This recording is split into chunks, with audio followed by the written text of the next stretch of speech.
Good afternoon.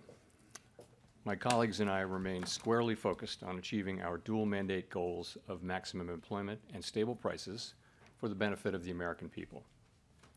The economy is strong overall and has made significant progress toward our goals over the past 2 years. Labor market conditions are solid, and inflation has moved closer to our 2% longer run goal, though it remains somewhat elevated. In support of our goals, today the Federal Open Market Committee decided to leave our policy interest rate unchanged. We also made the technical decision to slow the pace of decline in the size of our balance sheet. I'll have more to say about these decisions after briefly reviewing economic developments. Economic activity continued to expand at a solid pace in the fourth quarter of last year, with GDP rising at 2.3%. Recent indications, however, point to a moderation in consumer spending following the rapid growth seen over the second half of 2024. Surveys of households and businesses point to heightened uncertainty about the economic outlook.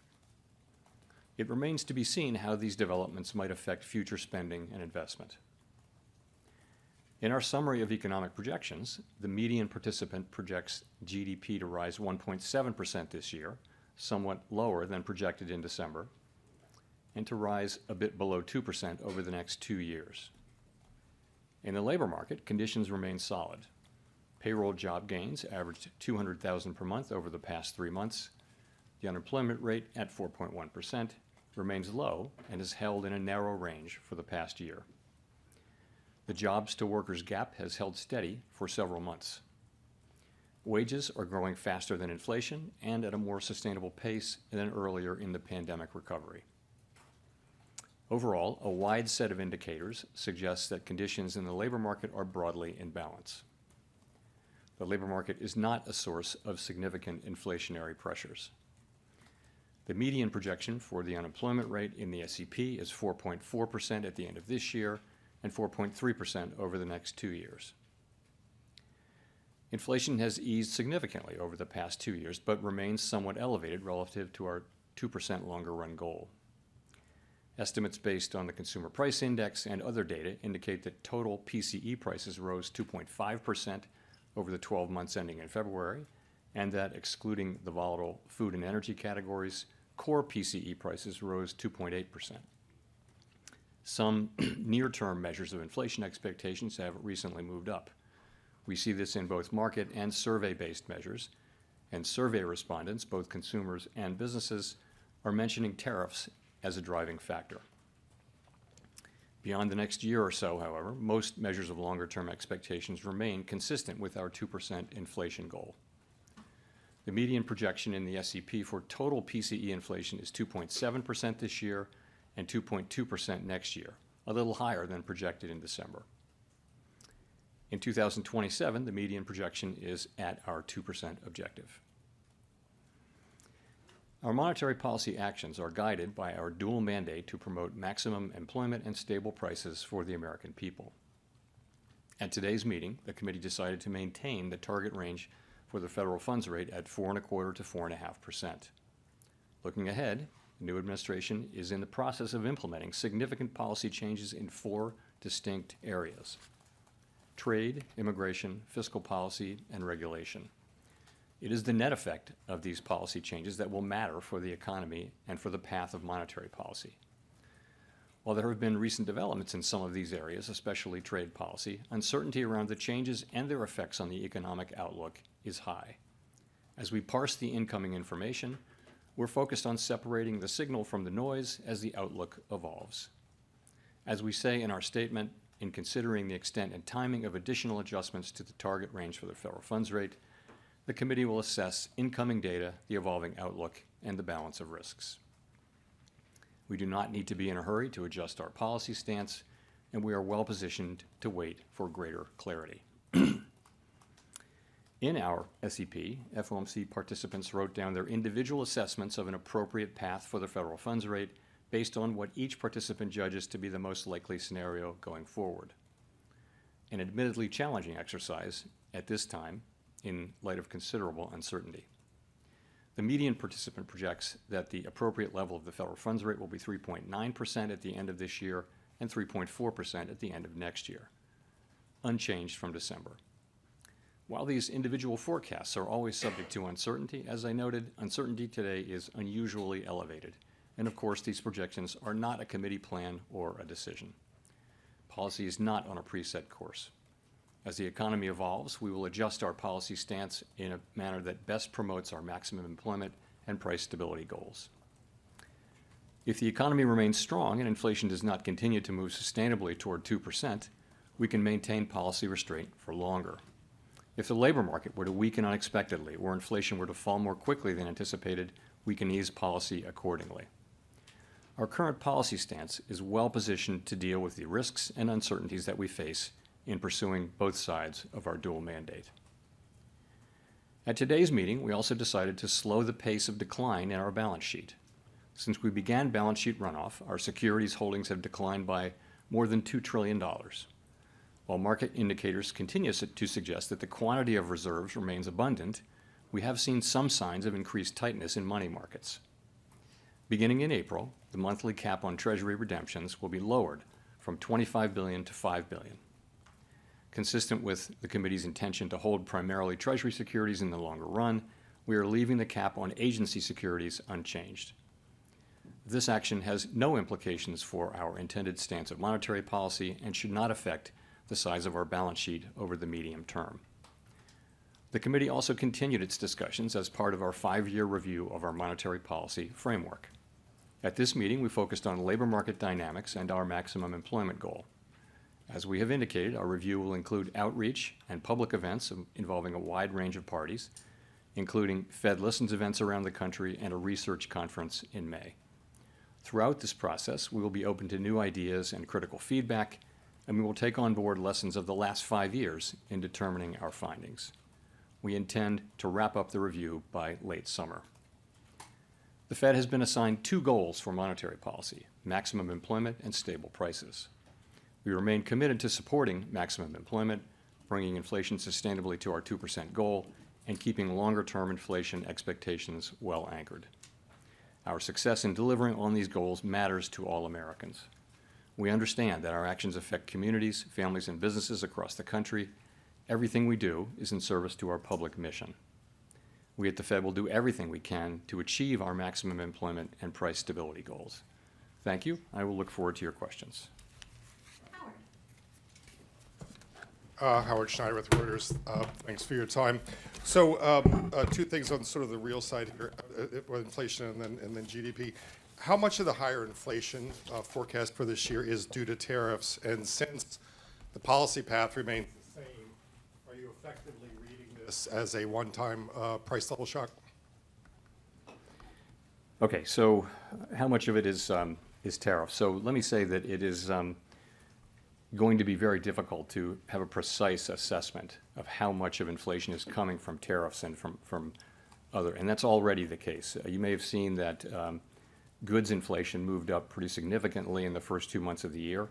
Trying to track that back to actual tariff increases, given what was tariffed and what was not, very, very challenging. So some of it, the answer is clearly some of it. A good part of it is coming from tariffs, but we'll be working, and so will other forecasters, to try to find the best possible way to separate non-tariff inflation from tariff inflation. In terms of your sort of looking through question, too soon to say about that. As I've mentioned, it can be the case that it's appropriate sometimes to look through inflation if it's going to go away quickly without action by us, if it's transitory. And that can be the case in the case of tariff inflation. I think that would depend on the tariff inflation moving through fairly quickly, and it would depend critically as well on inflation expectations being well anchored, longer-term inflation expectations being well anchored. Well, I guess I'm looking at the out years here, and the fact that the policy path doesn't change at all, and inflation is unchanged in the out years also. Doesn't that imply you all have basically decided that there is no signal here, and that it's just we're back to transitory again? So I think that's kind of the base case, but as I said, we really can't know that. We're going to have to see how things actually work out. And the fact that there wasn't much change, I think that's partly because you see weaker growth but higher inflation. They kind of offset, and also, frankly, a little bit of inertia when it comes to changing something in this highly uncertain environment. I think there is a level of inertia where you just say, maybe I'll stay where I am. Thank you. Colby Smith with the New York Times. You just described inflation expectations as well anchored, but has your confidence in that assessment changed at all, given the increase in certain measures and the high degree of uncertainty expressed by businesses, households, and forecasters? So on inflation expectations, of course, we do monitor inflation expectations very, very carefully, basically every source we can find, and short-term, long-term, households, businesses, forecasters, market-based. And I think the picture broadly is this. You do see increases widely in short-term inflation expectations, and people who fill out surveys and answer questionnaires are pointing to tariffs about that. If you look in the survey world, if you look a little further out, you really don't see much in the way of an increase. Longer-term inflation expectations are mostly well anchored. If you look at the New York, for example. Then you have market-based, and it's the same pattern. People in markets are pricing in break-evens. Some higher inflation over the next year must be related to tariffs. We know from the surveys. But if you look out 5 years or the 5-year forward, you'll see that break-evens are either flat or actually slightly down in the case of the longer-term one. So we look at that, and we will be watching all of it very, very carefully. We do not take anything for granted. It's at the very heart of our framework, anchored inflation expectations, but that's what you see right now. And how much weight do you put on the deterioration in consumer confidence surveys? You said recently that this is perhaps not the best indication of future spending, but I'm curious, what you think is behind this deterioration and to what extent it could be a leading indicator for hard data. So let's start with the hard data. We do see pretty solid hard data still. So growth looks like it's maybe moderating a bit, consumer spending moderating a bit, but still at a solid pace. Unemployment's 4.1%. Job creation most recently has been at a healthy level. Inflation has started to move up now, we think partly in response to tariffs, and there may be a delay in further progress over the course of this year. So that's the hard data. Overall, it's a solid picture. The survey data, both household and businesses, show significant rise in uncertainty and significant concerns about downside risks. So how do we think about that? And that is the question. As I mentioned the other day, as you pointed out, the relationship between survey data and actual economic activity hasn't been very tight. There have been plenty of times where people are saying very downbeat things about the economy and then going out and buying a new car. But we don't know that will be the case here. We will be watching very carefully for signs of weakness in the real data. Of course we will. But given where we are, we think our policy's in a good place to react to what comes, and we think that the right thing to do is to wait here for greater clarity about what the economy's doing.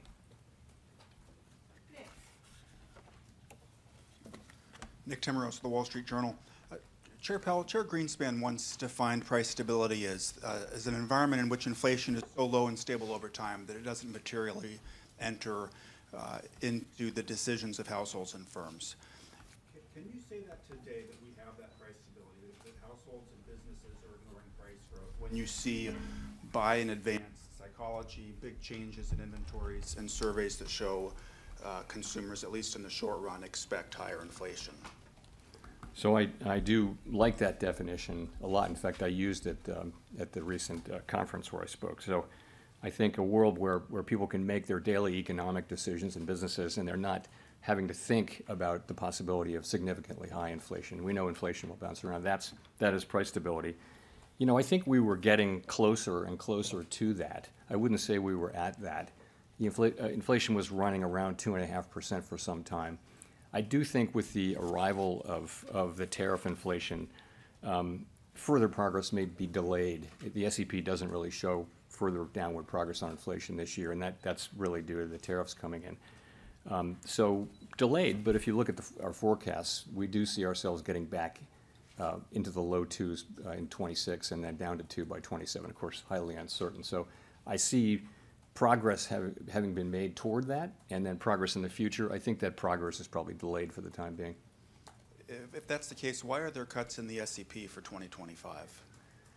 So again, people wrote down 2 cuts the last time, and they look at the, you know, they wrote down, you know, meaningful decline in growth from 2.1 to 1.7 in 2025, a tick up in the unemployment rate, so not much there, but core inflation up by 0.3. And so those kind of balance each other out. So people, not everybody, but on balance, people wrote down similar numbers. The changes aren't that big. The other factor, though, as I mentioned, is just really high uncertainty. What would you write down? I mean, it's really hard to know how this is going to work out. And again, we think our policy is in a good place. We think it's a good place where we can move in the direction where we need to. But in the meantime, it's really appropriate to wait for further clarity. And of course, you know, the costs of doing that, given that the economy is still solid, are very low. Thank you, Mr. Chairman. Edward Lawrence with Fox Business. So with near 4% unemployment rate, that should be low enough to bring people in from the sidelines in terms of hiring. But we're seeing the hiring rates have been stuck at 2023, 2024 levels. So what's going on there? Yeah, so that's a feature has been for some time a feature of this labor market. You have pretty high participation accounting for aging. You've got wages that are consistent with 2% inflation, assuming that we're going to keep getting you know, relatively high productivity. We've got unemployment, you know, pretty close to its natural level. But the hiring rate is quite low, but so is the layoff rate. So you look at initial claims or layoffs, so you're not seeing people losing their jobs, but you're seeing that people who don't have a job having to wait longer and longer.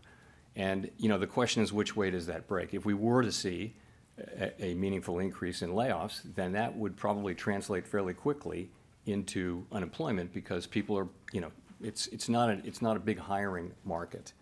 We've been watching that, and it's just not in the data. It hasn't happened. What we've had is a low firing, low hiring situation, and it seems to be in balance now for the last 6, 7, 8 months. That's where we are. There's healthy levels of job creation too. So overall, it's a labor market that's in balance, and you know, we watch it very carefully. So then, have we seen the new administration's policies in the economic numbers yet? And when do you anticipate that happening? In labor or in other? In labor and inflation, just across the economy, have we started to see the new policies take effect in the numbers? You know, only in a kind of an early way. I mean, it's only been a few months, right? You know, for example, the layoffs that are happening here are, you know, they're certainly meaningful to the people involved, and they may be meaningful to a particular neighborhood or region or area, but at the national level, they're not significant yet. But we don't know. We don't know how far that will go. We'll find out much more. I mentioned that you saw we've had two very strong goods inflation readings in the last 2 months, which is very unexpected. I think hard to trace it to specific tariffs, but it must have something to do with. It's either noise, and it'll come back, and that's very possible too. But if it is persistent, then it must be to do with, you know, people buying ahead of tariffs or raising prices ahead of tariffs and things like that. Those kinds of things happen, and they're very, very hard to capture because so much of it is indirect. A great example is their washing machines were tariffed in the last round of tariffs, and prices went up. But prices also went up on dryers, which were not tariffed. So the manufacturers just, you know, they just kind of followed the crowd and raised it. So things happen very indirectly. And so there'll be a lot of work done in coming months to try to trace all that through. But ultimately, though, it's too soon to be seeing significant effects in economic data. Craig Torres from Bloomberg News. Thanks, Chair Powell. You said transitory price increases from tariffs are the base case. Transitory is the base case. Wasn't it the base case last time? And didn't the FOMC forecast lower inflation ahead last time? And wasn't the lesson that it quickly got into services, haircuts, daycare, everything else? And so I'm just wondering why the 9 aren't taking that on board and are cutting twice this year. When you say last time, are you talking about the last? Pandemic, yes, during the Because pandemic. you could have been talking about the last time there were tariffs. in which case the inflation was transitory. Yeah, no, of course, we're well aware of that. And, you know, it's still the truth. If there's an inflationary impulse that's going to go away on its own, it's not the right policy to tighten policy, because by the time you have your effect, you're in effect, by design, you are lowering economic activity and employment. And if that's not necessary, you don't want to do it. In real time, as we know, it's hard to make that judgment. And we're well aware, you know, of what happened, obviously, with the pandemic inflation. But I mean, we have to look at this as a different situation. There are differences and similarities. I mean, it's a different time. You know, we haven't had real price stability fully reestablished yet, and we have to keep that in mind. And you know, we hear that people are very reluctant to take on to allow prices to go up. At the same time, we hear that businesses are intending to pass many of these prices through. So it's hard to say how this is going to work out. Steve Leisman, CNBC. Thanks for taking my question, Mr. Chairman. The Bank of Canada, in its last policy statement, said monetary policy cannot offset the impacts of a trade war. What it can and must do is ensure that higher prices do not lead to ongoing inflation. I wonder if that kind of reflects your own sense of prioritization faced with higher prices and weaker growth, that the idea is you have to take care of inflation.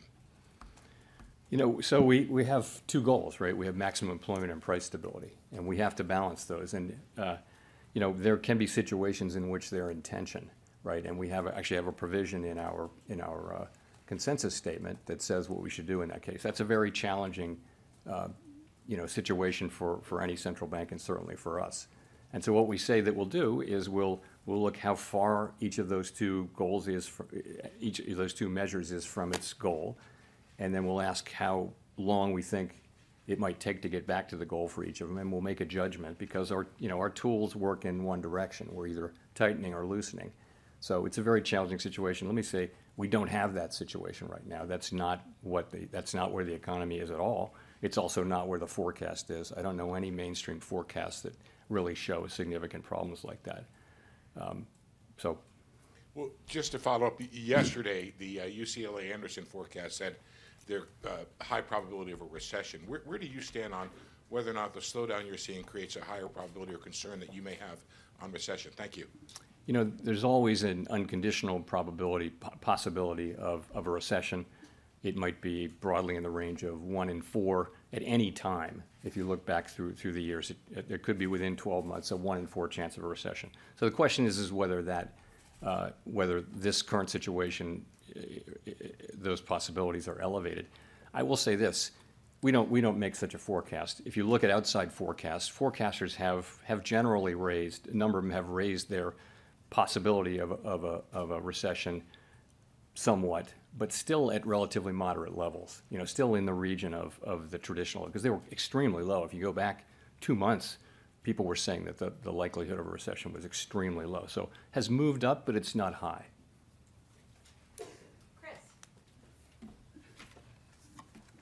Hi, thank you. Chris Rugaber at Associated Press.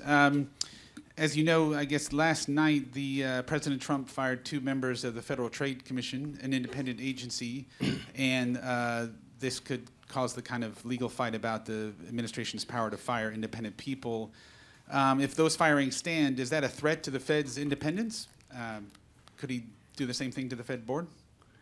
So I think I did answer that question in this very room some time ago, and I no desire to change that answer, and have nothing new for you on that today. Well, maybe I'll have another mulligan. As you know, I wanted to go back to the consumer sentiment, particularly the inflation expectations in the University of Michigan survey. In the summer of 2022, you cited the rise in the long-term inflation expectations in that index as the reason that you went big with a 3/4 point hike. So I know you've talked about all the different measures now, but you seem to not be placing the same weight on that. And so I'm just wondering, are you dismissing that, what we saw last week from the University of Michigan, or does that carry the same weight as it did in the past? So I mentioned it back then, but in no way did I place a huge weight on it. I think that was a ex post story, but it wasn't the case. That was a preliminary reading, and so is this. And it's also, this is that Michigan, the one you're referring to, the longer term thing. You know, we look at it, we don't dismiss data that we don't like, we force ourselves to look at it, but it is an outlier compared to market-based and compared to other survey-based assessments of longer run inflation expectations. So we got to keep that in mind. And I would just say we look at all of them, and that one's kind of an outlier, but you know, nonetheless we take notice of it. Michael McKee from Bloomberg Radio and Television. There's a worry on Wall Street that when you say you want to study the net effect of the fiscal policies we may see on the economy, that you would end up waiting too long and be behind the curve in responding to any downturn. How can you reassure people that you can spot a problem early enough unless you decide to be preemptive? Yeah, look, we're aware of we're well aware of how things are going to evolve and the timeframes and all that. And you know, we will use our tools to foster achievement of our goals to the best we can. And of course, we're going to try to be timely with that. For right now, the hard data are pretty solid. We are obviously aware of the soft sentiment data and high uncertainty, and we're watching that carefully, and we think it's a good time for us to wait for further clarity before we consider adjusting our policy stance. Do you think it's going to be hard to get clarity in a government by tweet? I mean, do you have a feeling that at some point you actually will have a forecast you can trust? Yes, I think we will. It's hard to say when that will be. You know, these decisions are going to be made, and they're going to be implemented, and then we'll know. At that point, we'll know what the decisions are, and we'll have to make assessments then about the implications for the economy. Those things will happen. A lot of them will happen over the course of, in coming months, certainly over the course of this year, and we'll be adapting as we go. Rachel. Hi, Chair Powell. Rachel Siegel from the Washington Post. Thank you for taking our questions.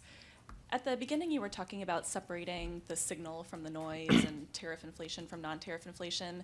Can you walk us through what that looked like over the last couple of months, if there were specifics from the January meeting to now that helped you make those distinctions? So when we say separating the signal from the noise, that's just a way of saying that things are highly uncertain, and that, you're reading about developments. The news is full of developments of tariffs being put on and taken off and things like that. Some of that is noise in the sense that it's not really telling you anything. You're trying to extract a signal from that, and the signal is what's going to be the effect on economic activity, on inflation, on employment, and all those things. So that's really when we say signal and noise. Sorry, the second thing was? Or similarly for tariff inflation, non-tariff inflation, ways that you're making the distinction. That's sort of a special case of that. The idea being, and I do think that the first 2 months of this year are a great example. You've got high readings for goods inflation after a string of readings that average close to zero, and you have to ask, it's coming during tariffs, but you can't. It's very hard to actually scientifically go back and match up those increases and say, yes, I can prove that that's from tariffs, but it kind of has to be to some extent. Plus noise. There can be idiosyncratic readings in various categories which will shortly reverse, and that happens too, and that could be a big piece of it. I think we'll know. In a couple of months, we'll know whether those were, where that really was from. But that's another case where I think it's going to be very, very challenging to unpack the inflation that we see over the course of this year and be able to say with confidence how much of that came from inflation and how much of it, from tariffs, and how much of it didn't.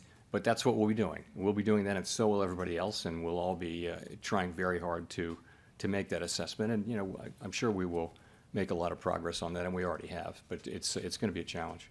Do you have a sense yet as to what, in your mind, would make something cross from noise to a signal, what that threshold would look like? It would depend on what we're talking about. I mean, obviously, you're looking for direct evidence that particular pieces of inflation are or are clearly not caused by tariffs. For example, if it's something that was, in the service sector that was far away from anything that's tariffed, you might think, okay, well, that is, like, frankly, housing services inflation. Which, by the way, has been behaving well, which for some time was kind of our problem. Now it's slow, but it's definitely, moving down in a very good way.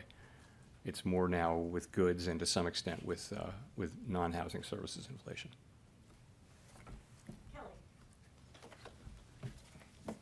Thanks for taking our questions, Chair Powell. Kelly O'Grady, CBS News. So consumer sentiment has dipped dramatically, but you say the economy and the hard data is still solid. What is your message to consumers that clearly disagree and don't feel that strength? Because the hard data they're looking at is their grocery bill. Okay, so a couple things. The grocery bill is about past inflation, really. There was inflation in 21, 2, and 3, and prices went up. The current level, it's not the change in prices, it's they're unhappy, and they're not wrong to be unhappy that prices went up quite a bit, and they're paying a lot for those things. So I think that is the fundamental fact, and has been for a long time, a couple of years, why people are unhappy with the economy. It's not that the economy is not growing, it's not that inflation is really high, it's not that unemployment is high. It's none of those things.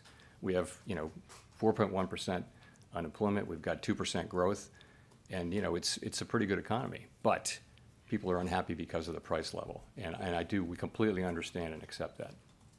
And just to follow up, why are you still projecting 2 rate cuts this year if your own projections show inflation higher for longer? Does that mean you see a slowdown in economic growth as a real threat? So I think remember we came into this with, at the December meeting, the median was 2 cuts. The median was. And so you come in and you see, broadly speaking, weaker growth but higher inflation. And they kind of balance each other out. So you think, and unemployment is really, there's really only a 1/10 change. So there's just not a big change in the forecast. There really isn't. Modest, meaningfully higher growth and meaningfully higher inflation, which call for different responses, right? So they cancel each other out, and people just said, okay, I'm going to stay here. But the second factor is it's so highly uncertain. Is just, we're sitting here thinking, and we obviously are in touch with businesses and households all over the country. We have an extraordinary network of contacts that come in through the reserve banks and put in the beige book, and also through contacts at the board. And we get all that, and we do understand that sentiment has fallen off pretty sharply, but economic activity has not yet. And so we're watching carefully. So I would tell people that the economy seems to be healthy. We understand that sentiment is quite negative at this time, and that probably has to do with turmoil at the beginning of an administration that's making big changes in areas of policy, and that's probably part of it. I do think the underlying unhappiness people have about the economy, though, is more about the price level.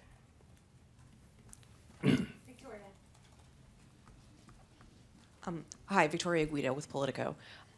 I wanted to ask, first of all, if you could clarify. You were talking about how tariffs were a good part of the uptick in the inflation forecast, and I was just wondering what that specifically refers to. Is that the tariffs that have already been put in place? Is that anticipating some of the tariffs that might be coming on April 2nd? And then also, if you wouldn't mind, talking a little more about the balance sheet decision and what drove that. Did that have anything to do with expectations of how the debt ceiling, raising the debt ceiling, might affect the reserve supply? Yeah. So in the SEP, you'll see that there's not further progress on core inflation this year. We're kind of flatlining, going sideways. We don't ask people to write down how much of this is from tariffs and how much of it is not. But some of it is from tariffs. We know that tariffs are coming in. We know that they're probably already, all forecasters have tariff inflation affecting core PCE inflation, core CPI inflation this year, without exception. I'm not aware of an exception. So it's in there. I can't tell you how much of that it is. In terms of the balance sheet, so yeah, I think, I guess the way I'd say it is, it was the flows in and out of the TGA that got us thinking about it. But as we thought about it, we really came to the view that this was a good time to make the move that we made. And broadly, committee that came around to the view that we would do the same thing we'd already done, which is I guess in June, was it June? Whenever it was, we lowered the pace of QT, and we're just going to do that again. We're going to cut it roughly in half. And the sense of that is if you're cutting the pace of QT roughly in half, then the runway is probably doubled. Okay, so it's gonna be slower for longer. And people really like that. People thought that's a good idea. You know, it's like a plane. You can think of it like a plane coming in for a landing. As we get closer, and we by the way, we still think that reserves are abundant, although you begin to see some of the things we look at begin to react a little bit, but we still think that they're abundant. And of course, now the TGA is emptying out, so reserves are higher now, so you can't really see the underlying signal. So we came around to the view, and it had a lot of appeal, and so we did it. It has no implications at all for monetary policy. It has no implications at all for the ultimate size of the balance sheet. It isn't sending a signal in any hidden way that you can try to tease out. It's just not there. We're basically, it's very consistent with our plans and our practices that we've published and that we've followed since we began this, what is a very successful rundown of the balance sheet. Again, the second time that we've slowed the pace, and we've said that we would stop when we were somewhat above the level we judge as ample. And clearly we're not at that level yet, but we're going to be approaching it more slowly. It's a common sense kind of a thing, and it had pretty broad appeal, I will say.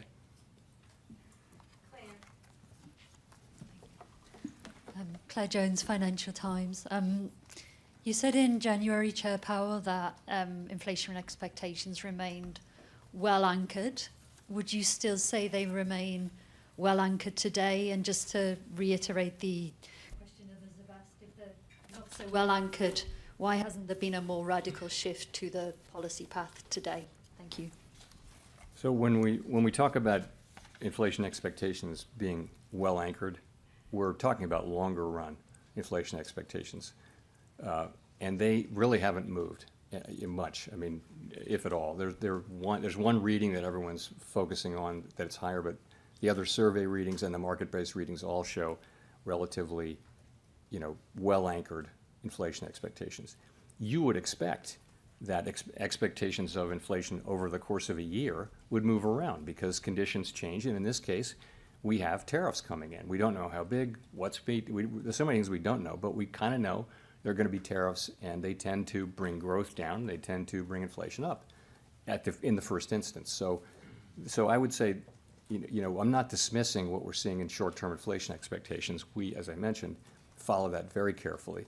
But when we say expectations are well anchored, we're really looking at longer terms, 5-year and out, and there's really no story to tell 5 years and out, either in market-based or in surveys. But we'll watch it. I mean, we're not we're not going to miss any evidence that longer-term or medium-term inflation expectations are moving. Hi, Chair Powell. Neil Irwin with Axios. Treasury Secretary Bessent has observed that a large share of job growth over the last couple of years has been in what he calls government or government-adjacent sectors, healthcare, education. Do you agree that there's some weakness in underlying private job growth, and do you see the composition of job growth as something that has policy implications? So that has been the case. We talked about that over the course of the last year. There were some good number of months and times when a lot of the job creation was concentrated in, educational institutions, healthcare, state governments, things like that. There were also times when private sector job growth has been moving in a healthy range. I mean, they're all jobs, but and remember, we're at very low unemployment for quite a time now. So I think it's a good labor market, but it's something that we monitor carefully. From our standpoint, employment is employment. But the elected government is entitled to have, we don't have policies that address different kinds of employment, but the elected government has a different role, and they can have those. Can I do a quick QT question? Does the committee envision at some point tapering the MBS runoff as well? I think tapering it, I don't know. There's no plan to do that. At a certain point, we'll stop runoff. And we may or may not stop MBS runoff, though, because we want to stop runoff in net at some point. We haven't made any decisions about that. We want the MBS to roll off our balance sheet. We really strongly desire that. So, but we haven't made any decisions about that. I think we'd we'd look carefully at letting that keep going, but hold the overall size of the balance sheet in, constant at some point, a point that we're not out yet. Simon Rabinovich with The Economist. Thank you, Chair Powell. Several times today you've said that you feel you're well positioned to wait for greater clarity. At the same time, you could point to quite a few growth risks at the moment. We've seen a stock market that's gone quite wobbly, rapidly cooling housing sales, plunge in confidence surveys. Today, not only did the S&P mark down the growth outlook, 17 of 19 see risks to the downside. So my question is, how confident are you that you're well positioned, or is that one more thing that you're uncertain about?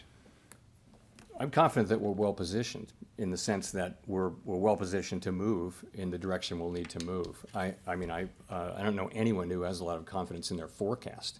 I mean, the point is we are at, we're at a place where we can cut, or we can hold what is clearly a restrictive stance of policy, and that's what I mean. I think that's well positioned.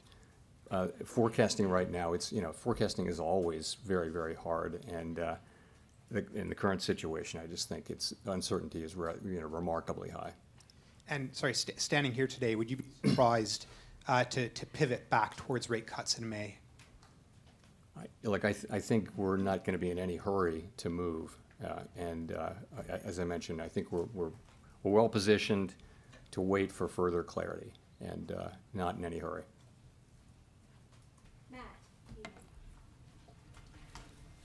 Matt Egan with CNN. Thank you, Chair Powell. The Fed statement released today removed the line that previously said the committee judges that the risks to achieving its employment and inflation goals are roughly in balance. Can you explain the decision to remove that line? Does it mean that you're now more concerned about inflation or about employment? Actually, it does not mean either of those things. Sometimes with language, it lives its useful life, and then we take it off, and that was the case here. There's really not meant to be any signal here. Over the past year, conveying the sense of the balance of risks was important, that they be in balance or close to being in balance. That was useful as we approached liftoff, if you remember, but we're past that, beginning to cut. So we just took it out. I actually would say that the more important thing now about risks, and this is in the pages like 10, 11, 12 of the SEP, if you look, participants widely raised their estimate of the risks to of uncertainty, but also of the risks to growth and our employment and inflation mandates. That's a more salient point now than whether they're in balance. Just on the stock market, the stock market has obviously declined significantly since the Fed last met. Are you concerned at all about some of the market volatility having a real economic impact in terms of hurting business spending or consumer spending, especially among higher income households? So financial conditions matter to us because financial conditions are the main channel to the real economy through which our policy has its effects. So they're important. But what matters from a Fed standpoint for the macro economy is material changes to overall financial conditions that are persistent, that last for a while, long enough to actually affect economic activity. So that's what we're looking for. I'm not going to opine on the appropriate level of any market, equity, debt, commodities, or anything like that. And I would just point you to the bigger picture again. The real economy, the hard data, are still in reasonably good shape. It's the soft data, it's the surveys that are showing, significant concerns, downside risks, and those kind of things. We don't dismiss that. We're watching it carefully, but we don't want to get ahead of that. We want to focus on the hard data. If that's going to affect the hard data, we should know it very quickly, and of course we'll understand that. But you don't see that yet.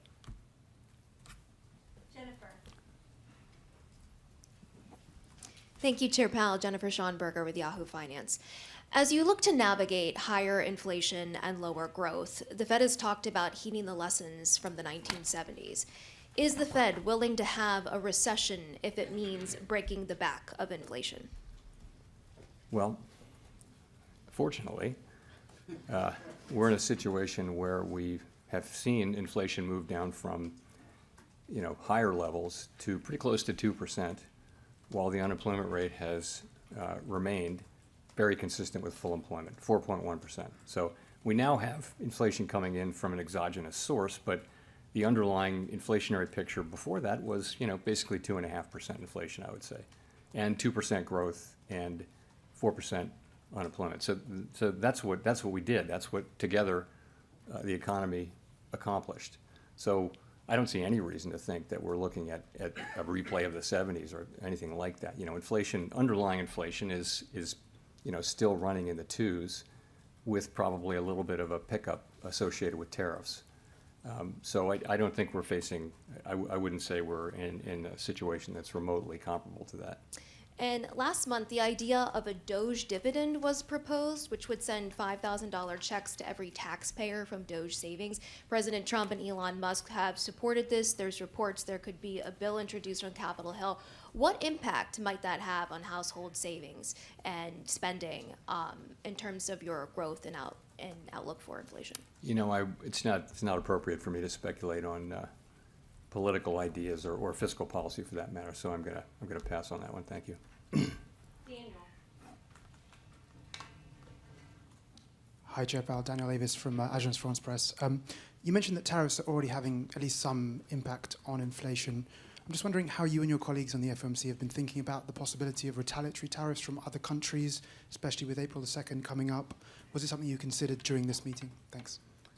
So since the very beginning, we've had kind of a placeholder. The staff has a placeholder of a range of possible outcomes from tariffs and from trade policy generally. And they generally assume full retaliation in those.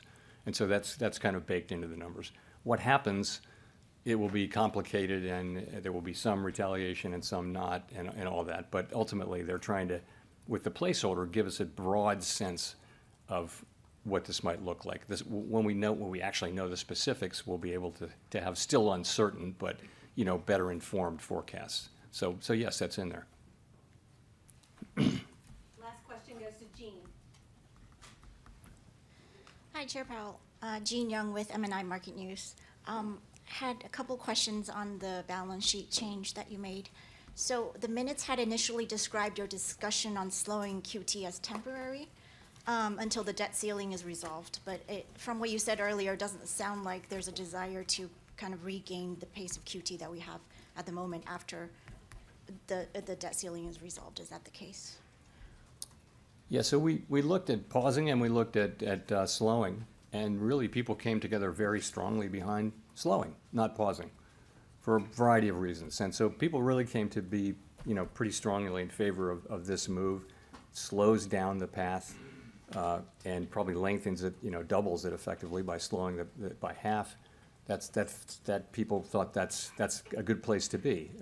It'll help us assure that this path is a smooth one as we get closer and closer to that. So that's how that came about. Well, I guess my question is more, was that meant to be a temporary measure during the debt ceiling episode, or? It was the TGA flows, Treasury General Account flows, that got us thinking about this. But the more we thought about it, we came around to this. And it is, yes, it was provoked. The original discussion was provoked by that. But I think what we came up with, though, was broader than that and different than that. It does address that issue, but it really is also, it fits in really nicely with our principles and our plans and the things we've done before and the things we said we would do. So that's why, pretty strong support. I'd just say it's nothing to do with monetary policy, nothing to do with the size of the balance sheet. It's just kind of a common sense adjustment as you get closer and closer. Let's slow down a little bit again. And that way we'll be more and more confident that we're getting where we need to get. You can take our time getting there. We're shrinking the balance sheet every month, and we think it was a good play, and as I mentioned, well supported. Thanks very much.